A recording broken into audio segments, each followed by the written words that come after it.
بسم اللہ الرحمن الرحیم.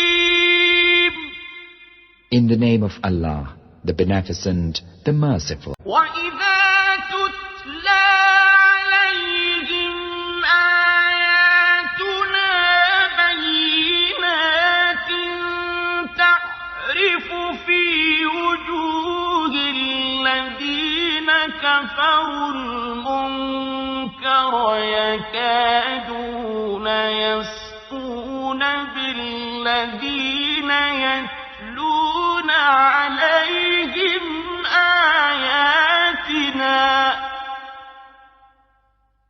قُلْ أَفَأُنَبِّئُكُم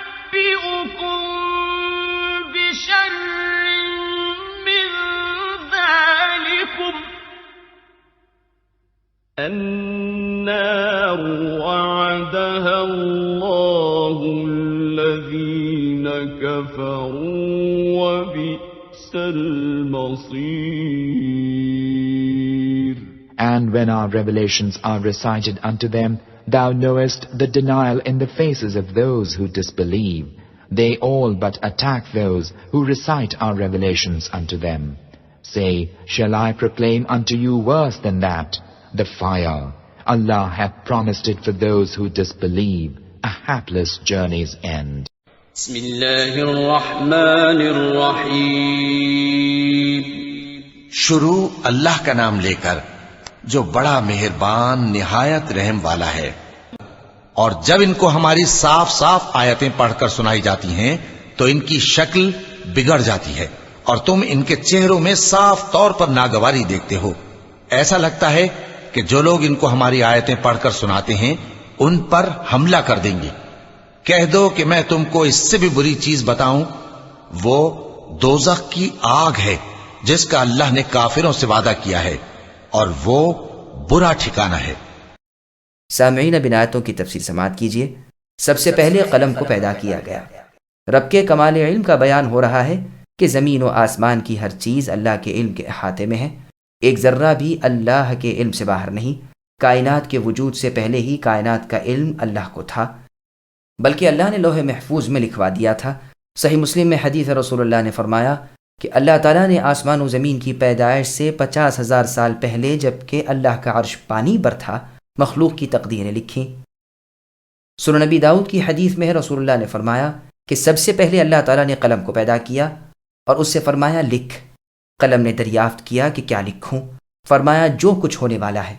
پس قیامت تک جو کچھ ہونے والا تھا اسے قلم نے قلم بند کر لیا. ابن عباس رضی اللہ عنہما کا قول ہے کہ 100 سال کی راہ میں اللہ تعالیٰ نے لوح محفوظ کو پیدا کیا اور مخلوق کی پیدائش سے پہلے، جبکہ اللہ تعالیٰ عرش پر تھے، قلم کو لکھنے کا حکم دیا. قلم نے پوچھا کیا لکھوں؟ فرمایا میرا علم جو مخلوق کے متعلق قیامت تک ہے. پس قلم چل پڑا اور قیامت تک کے ہونے والے امور جو اللہ کے علم میں تھے قلم نے لکھ لیے.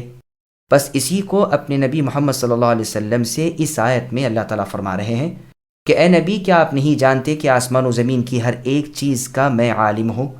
بس یہ اللہ کا کمال علم ہے کہ چیز کے وجود سے پہلے اسے معلوم ہے، بلکہ لکھ بھی لیا ہے، اور وہ سب یوں ہی واقع میں ہونے والا ہے. بندوں کے تمام اعمال کا علم ان کے عمل سے پہلے اللہ کو ہے. وہ جو کرتے ہیں اس کے کرنے سے پہلے اللہ جانتے تھے. ہر فرما بردار اور نافرمان اللہ کے علم میں تھا اور اللہ کی کتاب میں لکھا ہوا تھا، اور ہر چیز اللہ کے علمی احاطے کے اندر ہی اندر تھی.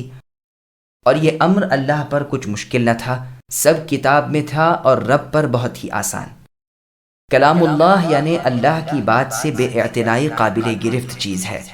بغیر دلیل کے، بلا سند کے اللہ کے سوا دوسرے کی پوجا پاٹ عبادت بندگی کرنے والوں کا جہل و کفر بیان فرماتے ہیں کہ سوائے شیطانی تقلید اور باپ دادوں کی دیکھا دیکھی کے نہ کوئی نقلی دلیل ان کے پاس ہے نہ عقلی.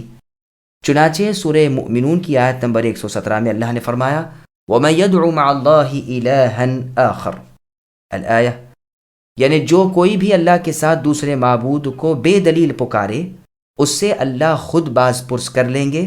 ناممکن ہے کہ ایسے ظالم چھٹکارا پا جائیں. یہاں بھی فرمایا کہ ان ظالموں کا کوئی مددگار نہیں کہ اللہ کے کسی عذاب سے انہیں بچا لے.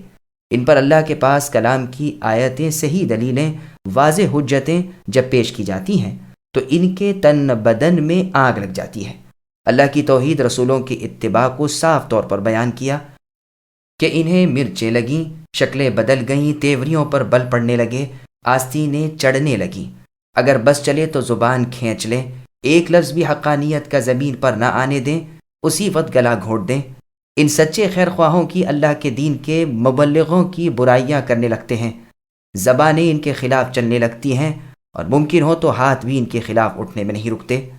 فرمان ہوتا ہے کہ اے نبی، ان سے کہہ دیجئے کہ ایک طرف تو تم جو دکھ ان اللہ کے دین کے متوالوں کو پہنچانا چاہتے ہو اسے وزن کرو، دوسری طرف اس دکھ کا وزن کر لو جو تمہیں یقیناً تمہارے کفر و انکار کی وجہ سے پہنچنے والا ہے۔ پھر دیکھو کہ بدترین چیز کون سی ہے، وہ آتش دوزخ اور وہاں کے طرح طرح کے عذاب، یا جو تکلیف تم ان سچے موحدوں کو پہنچانا چاہتے ہو، گو یہ بھی تمہارے ارادے ہی ارادے ہیں۔ اب تم بھی سمجھ لو کہ جہنم کیسی بری جگہ ہے، کس قدر ہولناک ہے، کس قدر ایذا دہندہ ہے، اور کتنی مشکل والی جگہ ہے۔ یقیناً وہ نہایت ہی بدترین جگہ اور بہت ہی خوفناک مقام ہے، جہاں راحت و آرام کا نام بھی نہیں۔